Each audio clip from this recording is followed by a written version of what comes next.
ચોમાસા બાદ આ વખતે શિયાળો પણ આકરો રહી શકે છે. વાવાઝોડાના કારણે નવેમ્બરમાં માવઠું થશે તો બીજી બાજુ ડિસેમ્બરમાં ઠંડી પીક પર હશે. હવામાન વૈજ્ઞાનિકોએ ચેતવણી આપી છે કે ચાલુ વર્ષના અંત સુધીમાં લાનીનાની અસરની નિર્માણ થશે, જે લોકોને ધ્રુજાવી દેશે.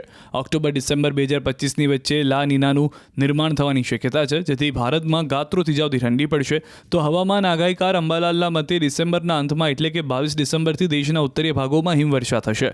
ઉત્તરમાં જ્યાં ઠંડી હાજા ગગડાવતી હશે ત્યાં જ રાજ્યના લોકો પણ થરથર કાપવા લાગશે. ડિસેમ્બરના અંતથી 11મી જાન્યુઆરી સુધીમાં રાજ્યમાં ઠંડીનો જોરદાર રાઉન્ડ આવશે. એટલું જ નહીં, ઉત્તરાયણ બાદ પણ કાતિલ ઠંડીનો ચમકારો અનુભવાશે અને તાપમાન 8 ડિગ્રીને નીચે જતું રહેશે. લગભગ 11મી જાન્યુઆરીએ આ ઠંડીનો અહેસાસ થોડો વધુ થતો જણાશે. એટલે ઠંડીની શરૂઆત 22મી ડિસેમ્બરથી જાન્યુઆરીમાં થવા છતાંય લઘુત્તમ તાપમાન કેટલાક ભાગમાં 8 ડિગ્રી સુધી થવાની શક્યતા રહેશે અને ગાત્રો થીજાવતી ઠંડી પડવાની શક્યતા રહેશે.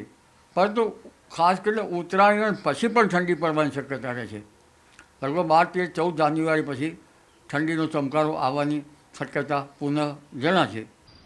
ચોમાસા બાદ આ વખતે શિયાળો પણ આકરો રહી શકે છે. વાવાઝોડાના કારણે નવેમ્બરમાં માવઠું થશે તો બીજી બાજુ ડિસેમ્બરમાં ઠંડી પીક પર હશે. હવામાન વૈજ્ઞાનિકોએ ચેતવણી આપી છે કે ચાલુ વર્ષના અંત સુધીમાં લાનીનાની અસરની નિર્માણ થશે, જે લોકોને ધ્રુજાવી દેશે.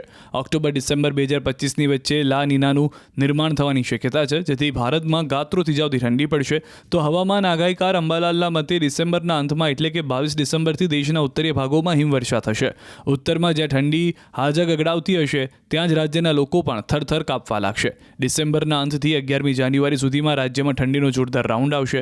એટલું જ નહીં, ઉત્તરાયણ બાદ પણ કાતિલ ઠંડીનો ચમકારો અનુભવાશે અને તાપમાન 8 ડિગ્રીને નીચે જતું રહેશે. લગભગ 11મી જાન્યુઆરીએ આ ઠંડીનો અહેસાસ થોડો વધુ થતો જણાશે. એટલે ઠંડીની શરૂઆત 22મી ડિસેમ્બરથી જાન્યુઆરીમાં થવા છતાંય લઘુત્તમ તાપમાન કેટલાક ભાગમાં 8 ડિગ્રી સુધી થવાની શક્યતા રહેશે અને ગાત્રો થીજાવતી ઠંડી પડવાની શક્યતા રહેશે. પરંતુ ખાસ કરીને ઉત્તરાયણ પછી પણ ઠંડી પડવાની શક્યતા રહેશે. લગભગ 12, 13, 14 જાન્યુઆરી પછી ઠંડીનો ચમકારો આવવાની શક્યતા પુનઃ જણાશે. ચોમાસા બાદ આ વખતે શિયાળો પણ આકરો રહી શકે છે. વાવાઝોડાના કારણે નવેમ્બરમાં માવઠું થશે તો બીજી બાજુ ડિસેમ્બરમાં ઠંડી પીક પર હશે. હવામાન વૈજ્ઞાનિકોએ ચેતવણી આપી છે કે ચાલુ વર્ષના અંત સુધીમાં લાનીનાની અસરની નિર્માણ થશે, જે લોકોને ધ્રુજાવી દેશે.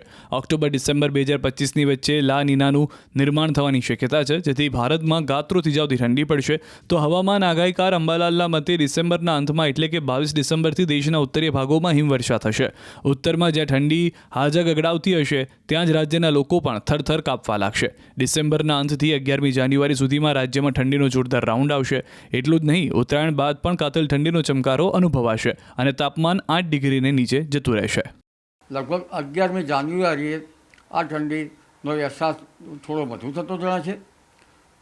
એટલે ઠંડીની શરૂઆત 22મી ડિસેમ્બરથી જાન્યુઆરીમાં થવા છતાંય લઘુત્તમ તાપમાન કેટલાક ભાગમાં 8 ડિગ્રી સુધી થવાની શક્યતા રહેશે અને ગાત્રો થીજાવતી ઠંડી પડવાની શક્યતા રહેશે. પરંતુ ખાસ કરીને ઉત્તરાયણ પછી પણ ઠંડી પડવાની શક્યતા રહેશે. લગભગ 12, 13, 14 જાન્યુઆરી પછી ઠંડીનો ચમકારો આવવાની શક્યતા પુનઃ જણાશે.